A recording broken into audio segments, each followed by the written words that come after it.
Voy a tomar nada más el último párrafo para más o menos volvernos a ponernos en sintonía, ¿sí? ¿Mande? El que estábamos leyendo, o sea, que es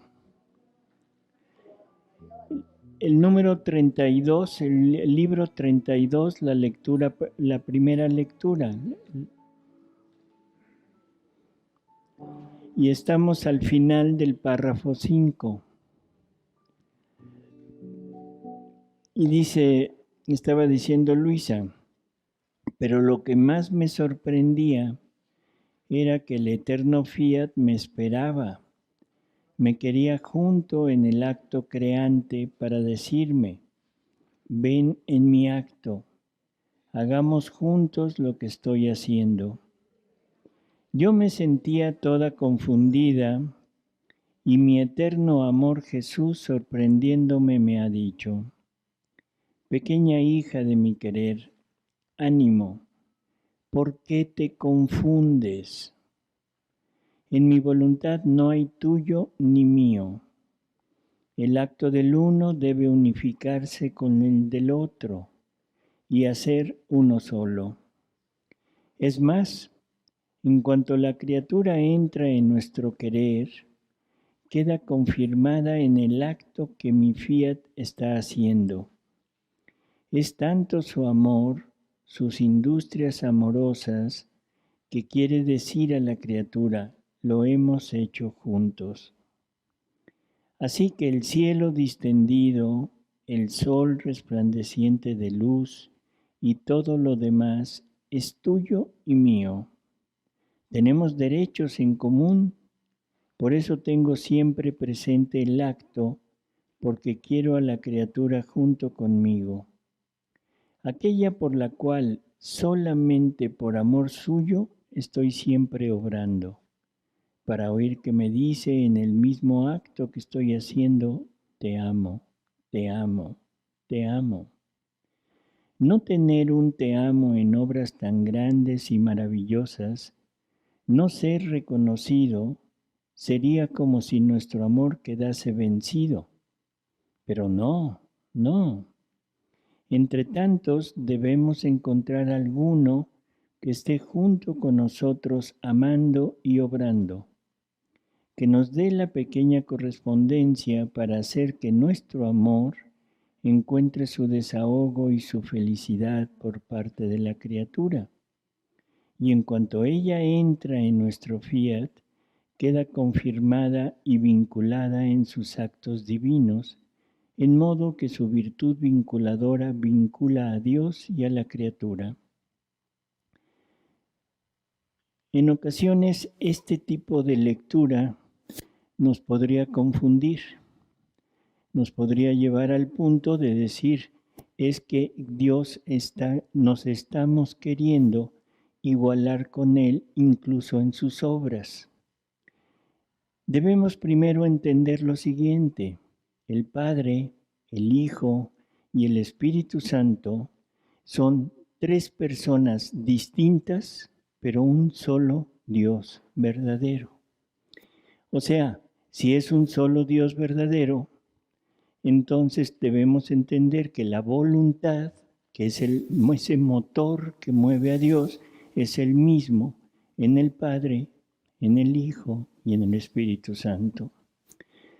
Jesús a veces nos dice que Él cuando estuvo en la cruz, o sea, Él tomó la parte actuante en el sacrificio, pero concurrieron los tres.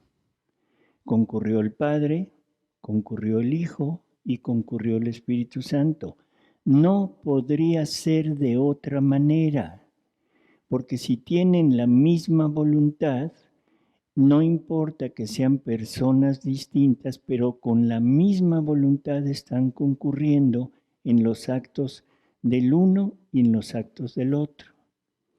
Creo que esto es, en cierto modo, fácil de poder entender. Pero la criatura, o sea, nosotros, ¿cómo podemos llegar a tener esa misma unidad con ellos como para decir que los actos de ellos son los mismos actos nuestros. Antes de entrar en detalle, vamos a saber o a ver qué hizo María en toda la vida de Jesús. María se habrá puesto en contra de lo que el hombre quería hacer con Jesús. En el momento que Jesús está en el pretorio, cuando Pilatos lo muestra al pueblo, ya después de haberlo flagelado, que ya lo coronaron de espinas, en fin, todo, que lo descubre para que vean todo lo que le han hecho, las llagas del flagelo, y que pregunta, ¿qué hago con este? ¿Qué grita el pueblo? Crucifícalo. ¿Y María? Crucifícalo, porque el Padre, crucifícalo, porque Jesús fue mandado a este mundo a morir crucificado. Esa era la voluntad del Padre. Porque por ahí dicen que no. ¿Cómo es posible que el Padre hubiera mandado a su Hijo a morir en cruz? Por favor, el Padre quería redimirnos. El Padre sabía que la forma de redimirnos era exactamente esa. Entonces, la voluntad del Padre es que su Hijo muera en la cruz, porque gracias a ese sacrificio iba a rehacer al hombre. No nos pongamos desde el punto de vista sentimentaloide, y conste que lo digo con esa palabra, sentimentaloide, de decir, no, ¿cómo la madre va a decir que maten a su hijo? Por supuesto que sí. Con todo el dolor de su corazón, nadie está diciendo que no le duele.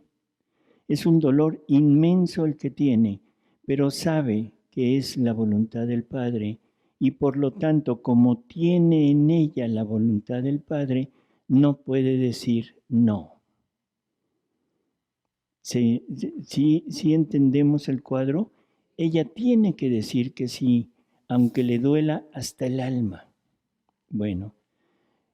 ¿Cuáles son las palabras de Jesús en la última cena, cuando está rogándole al Padre por sus discípulos y por todos nosotros que íbamos a creer en Él? ¿Qué palabras dice? No. Padre, yo en ellos, tú, Padre, en mí, para que ellos, yo estando en ellos y tú en mí, ahora ellos sean uno y sean uno con nosotros como tú y yo somos uno. Como tú y yo somos uno. ¿Y de qué manera son uno Jesús y el Padre? Compartiendo la vida divina y compartiendo la voluntad divina. Ellos por naturaleza, nosotros porque Jesús se iba a poner en nosotros, se iba a fundir en nosotros e iba a actuar en nosotros. No era nada más recibirlo en la Eucaristía, porque eso recibimos a Jesús, pero no se queda, no actúa con nosotros. Nos deja todas las gracias que Él puede dejar, pero no actúa con nosotros. Nadie que haya recibido la comunión ha hecho un acto divino, nadie. Y Jesús cuando actúa son actos divinos, no actos humanos. Son actos divinos. Por lo tanto, la única semejanza que puedo tener de esto es el sacerdote. En el momento que el sacerdote está en su función en algún sacramento, en el que sea, pero ahorita estamos tocando la Eucaristía, es el acto del hombre con el acto de Dios juntos, obrando juntos. Dios utiliza el acto del hombre para poner su acto y dar vida a una vida divina que se pone en la hostia. Es el único ejemplo que tenemos de un acto divino en el hombre. Por eso es que el sacerdote en ese momento es Cristo. En el momento que hace uso de su potencia, de su ordenación sacerdotal, en los sacramentos, es cuando se hace un acto conjunto de Dios y el hombre. Y en ese momento el hombre es Cristo. Fuera de ese momento el hombre sigue siendo hombre. He consagrado un sacerdote, pero a final de cuentas hombre. Jesús nos le pide al Padre que le permita entrar en nosotros, fundirse en nosotros, para poder ser uno con ellos. Si esto no lo entiendo, definitivamente no estamos hablando el mismo idioma, pero nos estamos poniendo en el Evangelio, no nos estamos poniendo en otra cosa. Me estoy poniendo en el catecismo, no en lo que me dicen en algún grupo, no lo que me dicen en un grupo. Me pongo en la doctrina de la Iglesia Católica y podríamos repetir ¿cómo se llama? La presentación, para que vean lo que Benedicto XVI dice. Está diciendo exactamente lo que nosotros estamos negando. Estamos negando la doctrina de la Iglesia Católica. Somos herejes. Eso es lo que somos. Somos herejes porque no interpretamos la doctrina de la Iglesia Católica como es. Ese es el punto. No conocemos nuestra doctrina. Terrible. Y a veces pensamos que en algún movimiento, en alguna espiritualidad, en alguna cosa que nos vamos acercando a Dios por medio de alguien, y como no concuerda desde mi punto de vista con lo que estoy oyendo en la doctrina, digo no. Vamos a repetir la presentación ¿qué fue? El viernes.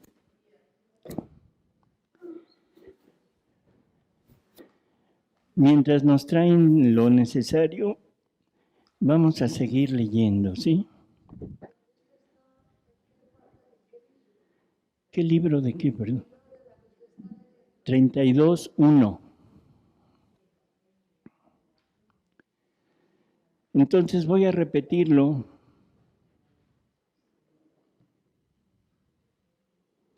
Dice, en mi voluntad no hay tuyo ni mío. El acto del uno debe unificarse con el del otro y hacer uno solo.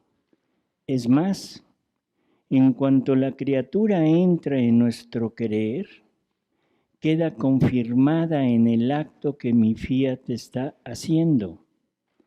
Es tanto su amor, sus industrias amorosas, que quiere decir a la criatura, lo hemos hecho juntos. ¿El Padre es creador? Sí, ¿verdad? Y entonces, ¿por qué San Pablo nos dice que todo fue creado por el Verbo? Porque el Verbo es la palabra de Dios y Dios creó con su palabra.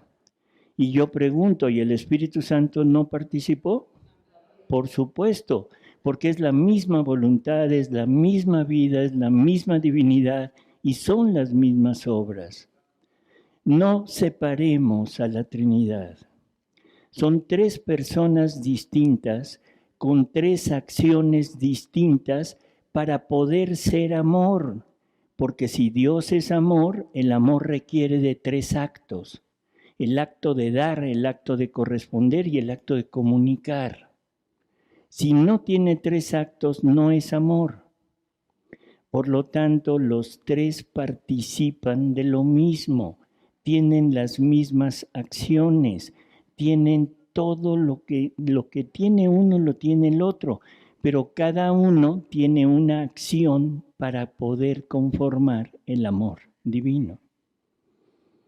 O sea, eso que quede claro. Y ahora lo que quiere, volvemos a lo mismo, quiere un amor, quiere un ser igual que él para poder satisfacer su amor, para poder dar amor y que se reciba su amor y que se le pague con amor.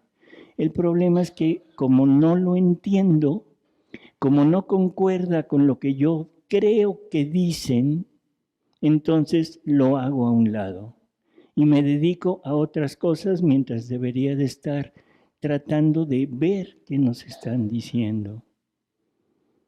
Qué terrible, en verdad qué terrible. Todavía no, ¿verdad? Dice, así que el cielo distendido, el sol resplandeciente de luz y todo lo demás es tuyo, tuyo y mío. Tenemos derechos en común. Por eso tengo siempre presente el acto, porque quiero a la criatura junto conmigo, aquella por la cual, solo por amor suyo, estoy siempre obrando, para oír que me dice en el mismo acto que estoy haciendo, te amo, te amo, te amo. Eso es lo que quiere de nosotros, recibir el te amo. Pero, y la pregunta es, ¿con el te amo de nosotros le vamos a satisfacer? ¿Con el te amo de Zeus? O sea, sí se llamaba así, ¿verdad? O sea, no, por favor, no. No importa que Zeus sea muy educado. Estamos hablando de un perro, por el que no... Sí, porque luego dicen, están hablando de un dios. No. Zeus se llama el perro. ¿Quién era la dueña del perro? Zeus. O sea, y ahora le pregunto, ahorita en este momento, ya con lo que hemos oído, ¿la satisface el amor de Zeus? Para nada. ¿Y Zeus se satisface con el amor de usted? Tampoco, porque no son de la misma naturaleza. No son de la misma naturaleza. No importa lo mucho que Zeus sea educado. No importa que lo haya educado para que cada vez que usted llega, Zeus se agache. ¿Sí? No importa que Zeus le haga gracias o que le ladre en tono de fa mayor y va. No, no importa nada. No es de la misma naturaleza. Y por lo tanto debemos entender que necesitamos ser de la misma naturaleza que Dios para que pueda ser amado como Él quiere ser amado. No puede estar conforme con el amor de un humano. No puede estar conforme con eso. Vamos a dejar esto y vamos a la presentación para que volvamos otra vez a oír lo que Él dice. Sí saben quién es, ¿verdad? Ahí en ese momento. ¿Mandé? ¿Qué dijo? Bueno, en este momento era cardenal todavía. Cardenal Ratzinger, ¿sí? Vamos a ir leyendo de nuevo para que vayamos entendiendo. El día 30 de junio del 2001, el cardenal Ratzinger hablaba acerca de la nueva evangelización. Decía que somos un proyecto incompleto, que nuestra vida es una cuestión abierta, un proyecto por completar, y expresaba que la pregunta fundamental de todos los seres humanos es ¿cómo se realiza este llegar a ser hombre? ¿Cómo se realiza llegar a ser hombres, seres humanos? Qué curioso que Cardenal Ratzinger está hablando, si se fijan, decía que somos un proyecto completo, que nuestra vida es cuestión abierta, un proyecto por completar. No somos hombres todavía. No somos hombres, somos animales, animales racionales, para que no se ofenda, racionales. Pero ese animal racional tiene que llegar a ser hombre y el hombre es Jesús. Jesús no es animal racional. El animal racional puede llegar a ser hombre, sí, siempre y cuando pase lo que va a decir Cardenal Ratzinger y Benedicto XVI. ¿Creen que es creíble este señor? ¿O estará diciendo herejías? ¿No? ¿De verdad es creíble? Conste. Entonces, ¿cómo se realiza este llegar a ser hombre? ¿Cómo se aprende este arte de vivir? ¿Cuál es el camino a la felicidad? A esta interrogante, él mismo se responde diciendo que Jesús, al inicio de su vida, dice: Él me ha ungido para llevar la buena nueva a los pobres. Y esto quiere decir, yo tengo la respuesta a vuestra pregunta fundamental. Os enseño el camino de la vida, el camino de la felicidad. Yo soy el camino. La que sigue. El día 19 de abril del 2005 deja de ser Cardenal Ratzinger, es elevado al papado y ahora toma el nombre de Benedicto XVI. Esto es curioso. ¿Qué es el cielo? ¿Y cómo se vive en él? ¿Qué es exactamente lo que estamos queriendo ver? ¿Qué es el cielo y cómo se vive el cielo en la tierra? La que sigue.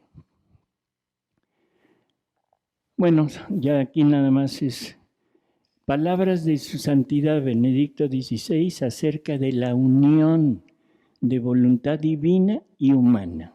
De la unión de voluntad divina y humana. La que sigue. En el libro de Jesús de Nazaret, por si lo quieren consultar ustedes, en el primer libro, dice: existe una voluntad de Dios con nosotros y para nosotros, que debe convertirse en el criterio de nuestro querer y de nuestro ser. Existe una voluntad de Dios para nosotros. O sea, una voluntad en donde nos está diciendo lo que debemos hacer y que se debe convertir en el criterio de nuestro obrar. Si yo quiero acercarme a Dios, mi obrar, mis actos, deben estar acordes a la voluntad de Dios, pero es una voluntad de Dios externa, ¿sí? Entonces debe convertirse en el criterio de nuestro querer y de nuestro ser. El querer es el acto. Ahí donde se cumple la voluntad de Dios, ahí está el cielo. Ahí donde se cumple la voluntad de Dios, ahí está el cielo. Porque la esencia del cielo es ser una sola cosa con la voluntad de Dios. Curiosísima frase. La esencia del cielo es ser una sola cosa, ¿sí? Con él. Una sola cosa con esta voluntad. No dice que la esencia del cielo es una espiritualidad. No dice que es un movimiento. No dice que es entregarnos a una consagración. No, dice que es unirnos en una sola cosa con la voluntad de Dios. ¿Ya más claro? Ni el agua. Seguimos.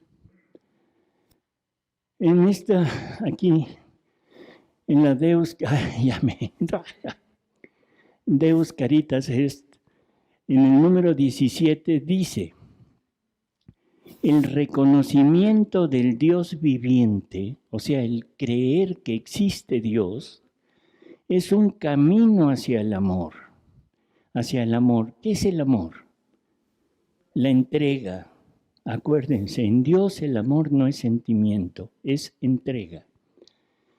Y el sí de nuestra voluntad a la suya une inteligencia, voluntad y sentimiento en el acto totalizador del amor.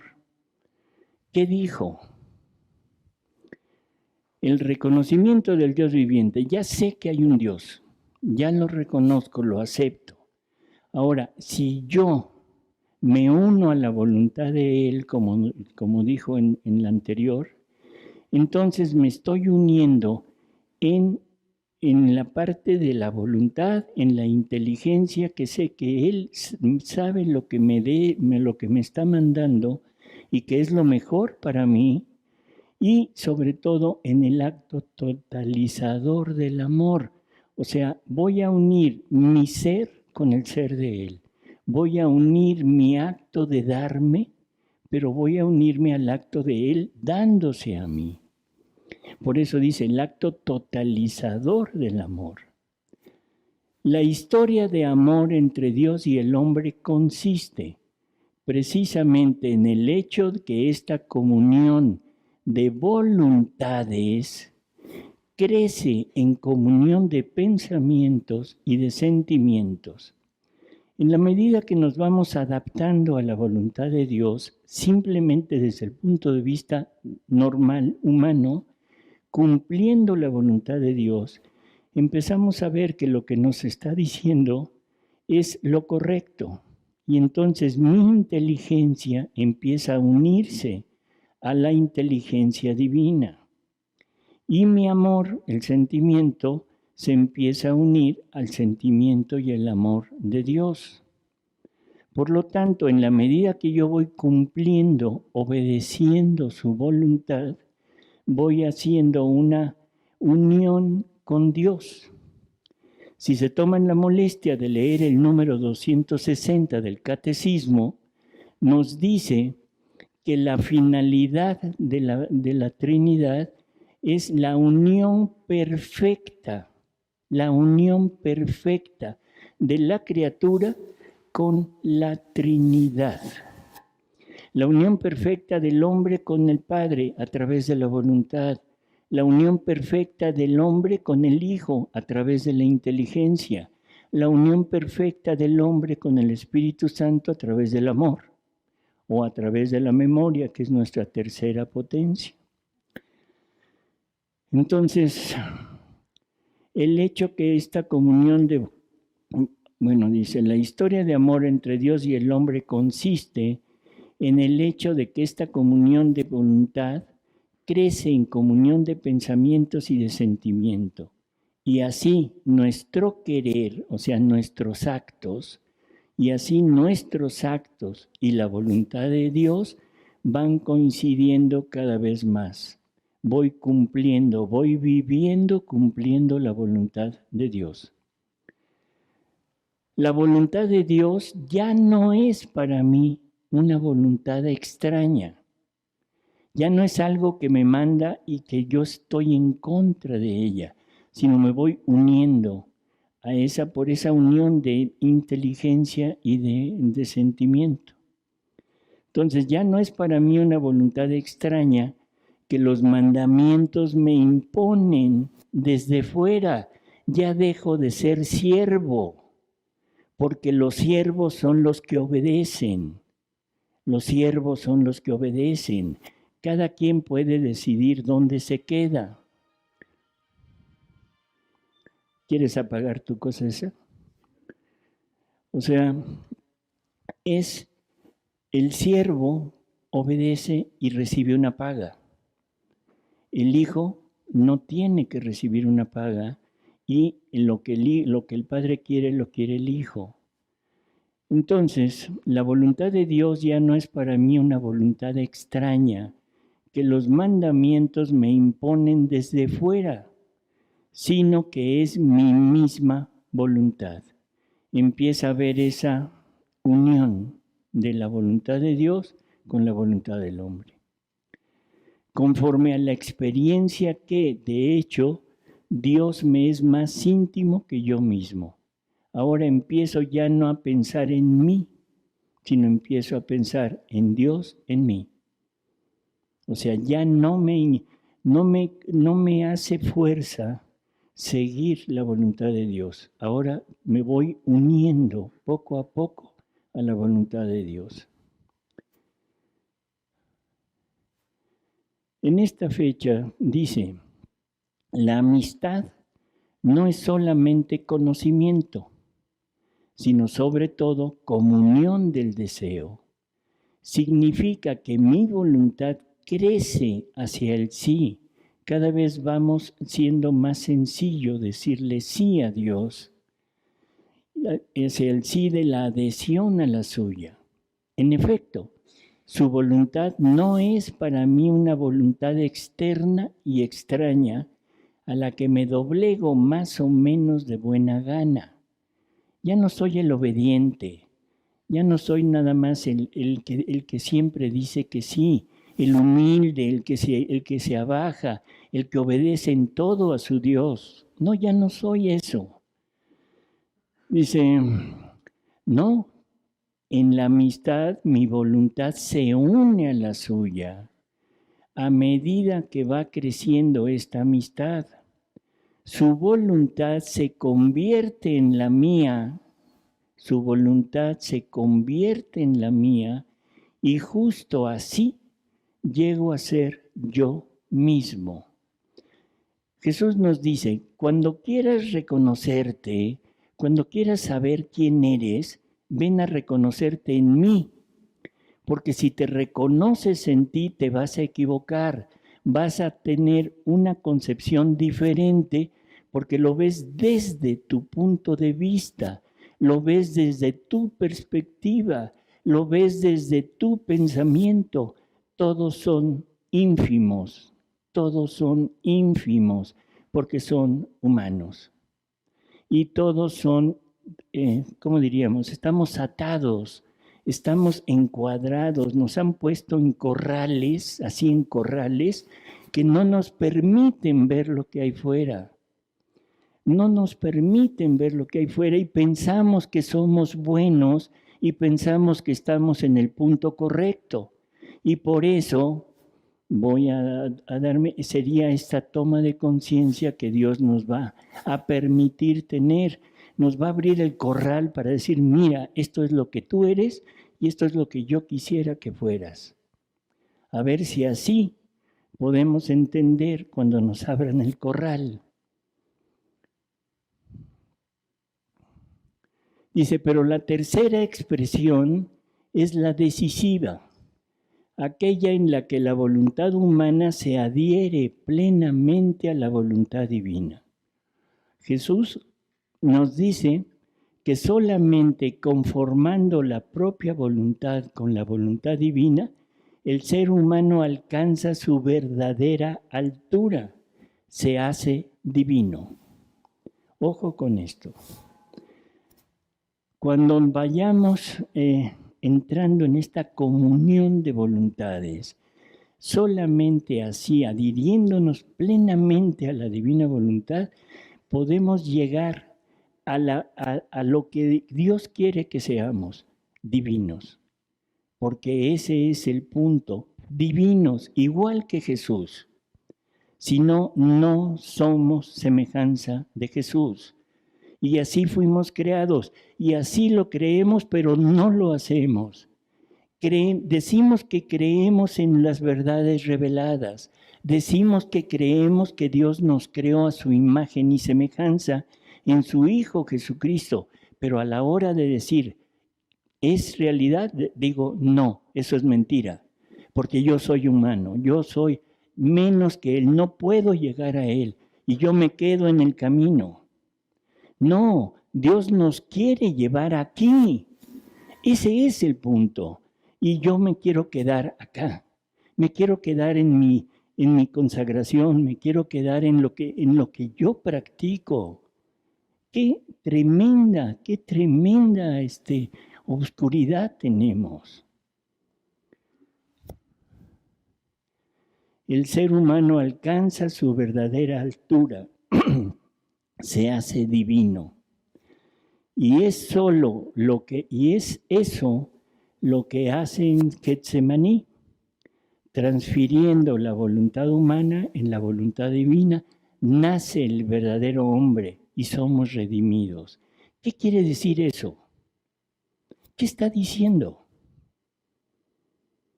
¿Nadie se anima a interpretarlo? Bueno, sí, pero esto del Getsemaní, ¿qué hace? Siempre hemos pensado en un Jesús que se ofrece. Siempre hemos pensado en un Jesús que es martirizado. Pensamos en un Jesús que es vejado, martirizado y muerto, asesinado. Se equivocan, se equivocan. No es Jesús, somos nosotros. Porque Jesús llegó y tomó nuestra vida para vivirla, para redimirla.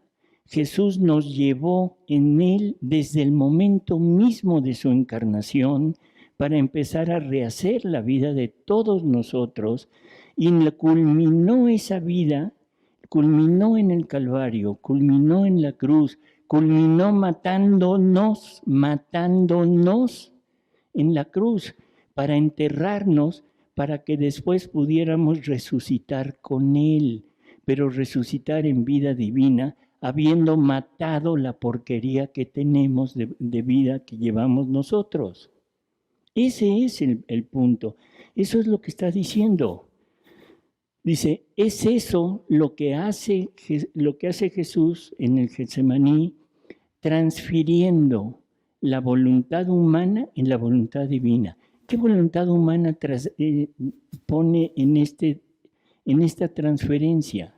La voluntad humana nuestra, que es la que está viviendo, porque nos está redimiendo. No es la voluntad de Jesús nada más. No es la persona de Jesús nada más. Jesús toma la parte actuante, pero la parte principal somos nosotros. Nos tomó, nos vivió nuestra vida para matarla, porque nuestra vida es muerte. Entonces quiere quitarnos nuestra vida para darnos la vida de Él. Y por eso dice que en ese momento somos redimidos. Por supuesto, ya mató la porquería que tenemos encima y nos pone la vida divina. Eso es lo que está diciendo aquí. Esto fue en la audiencia del 2 de febrero del 2012. La que sigue.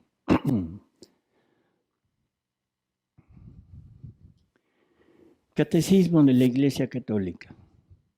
Unos cuantos, es más, mejor se los voy a leer para decirlos completos, porque aquí nada más hay unos cuantos. Nos vamos a la parte externa del hombre, a la imagen del hombre. ¿Sí? Acuérdense que fuimos creados a imagen y semejanza. La imagen es la parte exterior, la figura, pero esa también debe ser divina. Y entonces uno dice, ¿somos divinos? ¿Somos divinos? Sí, por supuesto.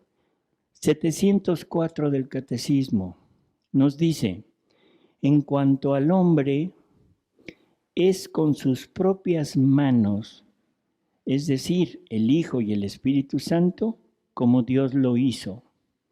Y Él dibujó sobre la carne moldeada,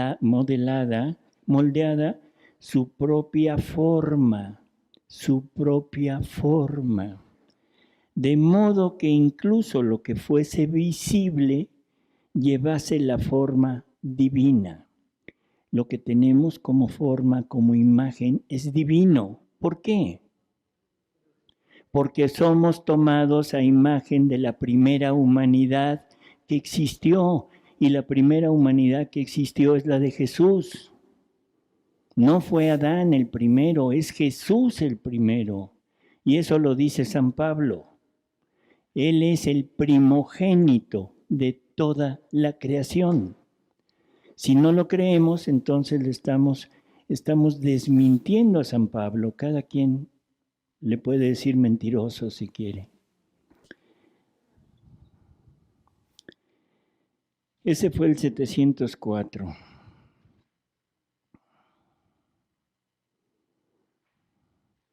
Vamos al número 51.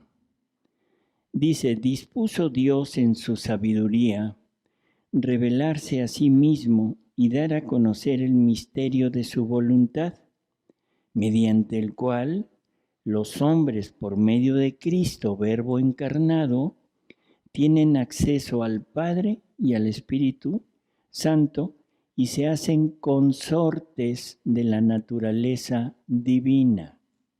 Se hacen consortes de la naturaleza divina. ¿Qué quiere decir consorte? Cuando dos personas se casan, generalmente se casan por bienes mancomunados, ¿sí? O aquí no lo usan, aquí por bienes separados. Por bienes mancomunados, o sea, cada uno ya no es propio, ya es de los dos. Y aquí lo que nos está diciendo es que la naturaleza divina, ahora el hombre, porque Dios lo quiere, se hace consorte de la naturaleza divina. Naturaleza responde a una pregunta. La palabra naturaleza responde a una pregunta. La pregunta de ¿qué es? ¿Qué es un vegetal? ¿Qué es Zeus? Un animal.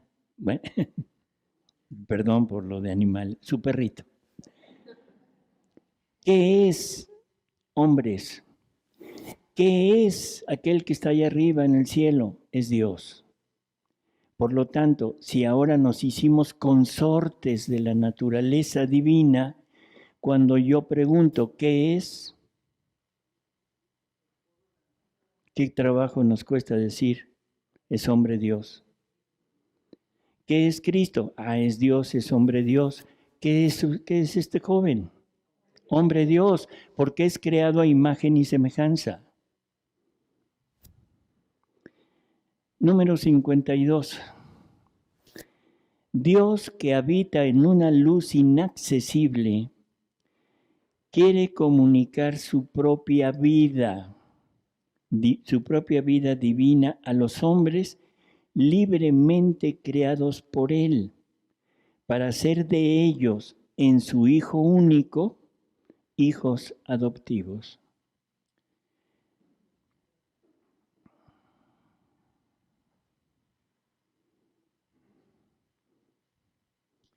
En el número 53 dice, el designio divino de la revelación se realiza a la vez mediante acciones y palabras, íntimamente ligadas entre sí y que se esclarecen mutuamente. Este designio comporta una pedagogía divina particular. Dios se comunica gradualmente al hombre, gradualmente, por favor. Todo es camino para llegar a esto. Todo lo que Dios nos ha ido dando, nos ha ido pidiendo a través de toda la historia, es camino para llegar a esto.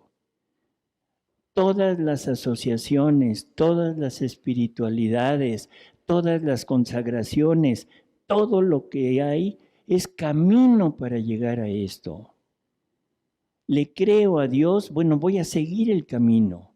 ¿Por qué me quiero quedar en el camino? O sea, ¿cuál es la razón de decir, no, yo me quedo aquí? ¿Por qué? Porque no le creo a Dios, esa es la palabra, no le creo a Dios. Le creo a mí, o lo que es peor, le creo a un hombre o a una mujer. Porque ellos me dicen que ahí es en mi lugar. Perdón, estamos total y absolutamente siendo herejes. Estamos erigiendo a un hombre o a una mujer como nuestro centro de moralidad, como nuestro centro de espiritualidad. Estamos queriendo llegar a Él. Qué tremendo que no reconozcamos la palabra de Dios en nuestra doctrina. No estoy hablando de Luisa, estoy hablando del catecismo de la Iglesia Católica. Lo prepara por etapas para acoger la revelación sobrenatural que hace de sí mismo y que culminará en la persona y la misión del Verbo encarnado, Jesucristo.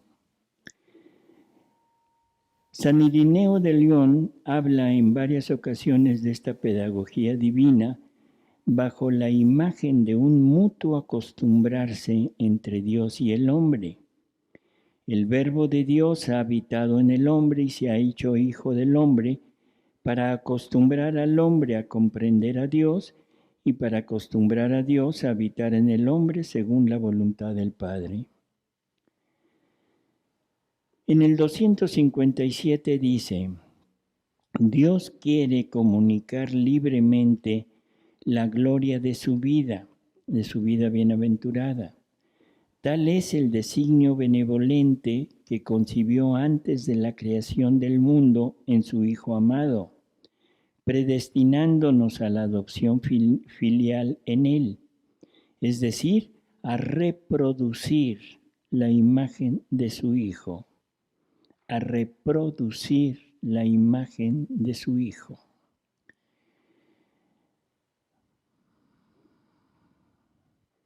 El 260 que decíamos hace un momento dice: el fin último de toda la economía divina es la entrada de las criaturas en la unidad perfecta de la bienaventurada Trinidad.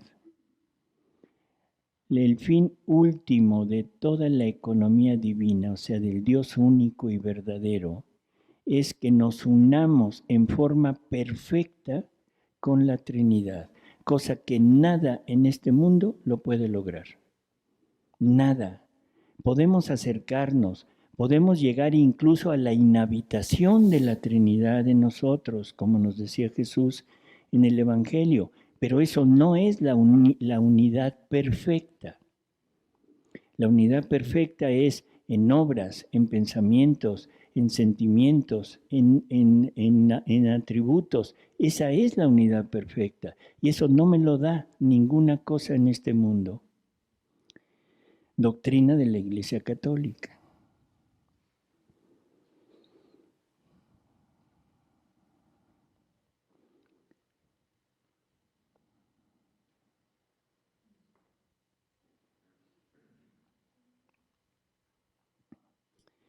Aparentemente, en este artículo, algunas personas dicen: no, es que eso es la santidad humana.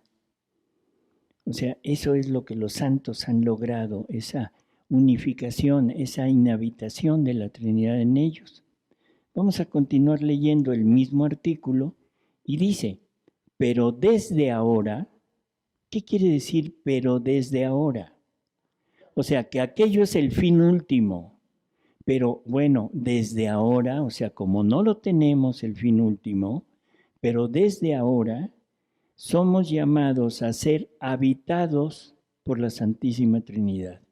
Ya puso la diferencia. El ser habitados no es la unidad perfecta. Catecismo de la Iglesia Católica.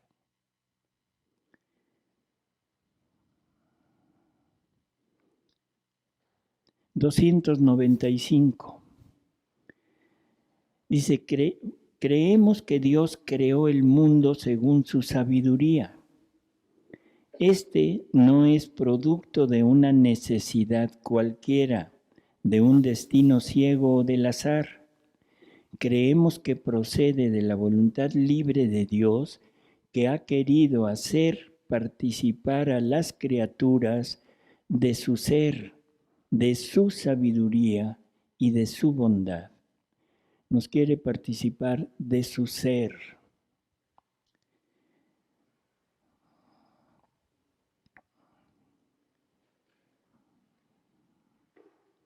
En el 381 dice: el hombre es predestinado a reproducir la imagen del Hijo de Dios hecho hombre, imagen del Dios invisible. En el 460 dice: el Verbo se encarnó para hacernos partícipes de la naturaleza divina, porque el Hijo de Dios se hizo hombre para hacernos Dios. ¡Bum! San Atanasio. Eso lo dijo San Atanasio. Continúa y dice: el Hijo unigénito de Dios, queriendo hacernos partícipes de su divinidad, asumió nuestra naturaleza para que, habiéndose hecho hombre, hiciera dioses a los hombres. Santo Tomás de Aquino. 521. Todo lo que Cristo vivió hace que podamos vivirlo en Él y que Él lo viva en nosotros. Lo que estábamos leyendo. Todo lo mío es tuyo. No hay tuyo ni mío, es nuestro. Todo lo que yo tengo es tuyo. Dice, todo lo que Cristo vivió hace que podamos vivirlo en Él y que lo viva en nosotros. Él creó todo. Yo creé junto con Él, porque me tuvo junto con Él. Su voluntad obrante, su voluntad creadora, es la misma voluntad mía. Por lo tanto, el acto de Él es el mismo acto mío, igual que el mismo acto del Padre, igual que el mismo acto del Espíritu Santo. Si no es así, entonces Cristo dijo mentiras allá en la última cena, para que seamos uno con ellos de la misma manera que ellos son uno. Dice, el Hijo de Dios con su encarnación se ha unido en cierto modo con todo hombre. Estamos llamados a no ser más que una sola cosa con Él. Nos hace comulgar en cuanto miembros de su cuerpo en lo que Él vivió en su carne por nosotros y como modelo nuestro. Debemos continuar y cumplir en nosotros los estados y misterios, ¿sí?, de Jesús y pedirle que los realice y lleve a plenitud en nosotros y en toda su iglesia. Porque el Hijo de Dios tiene el designio de hacer participar y de extender y continuar sus misterios en nosotros y en toda su iglesia.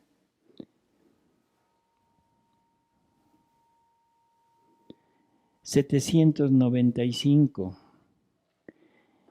El Padre Eterno creó el mundo por una decisión totalmente libre y misteriosa de su sabiduría y bondad. Decidió elevar a los hombres a la participación de la vida divina. Podríamos seguir y seguir y seguir. Ahora vamos al magisterio de la Iglesia Católica, porque todo esto no es invención de alguien que se puso a hacer el catecismo y dijo, a ver, ¿qué pongo? Todo esto está basado en la revelación pública. Todo esto está basado en el Evangelio. Todo esto que hemos leído está basado en las cartas de los apóstoles, sobre todo de Pablo y de Juan. Todo esto es doctrina de nuestra iglesia. Bueno, ¿y por qué digo no creo? Porque somos herejes. Esa es la palabra. Perdón por decirlo, pero somos herejes.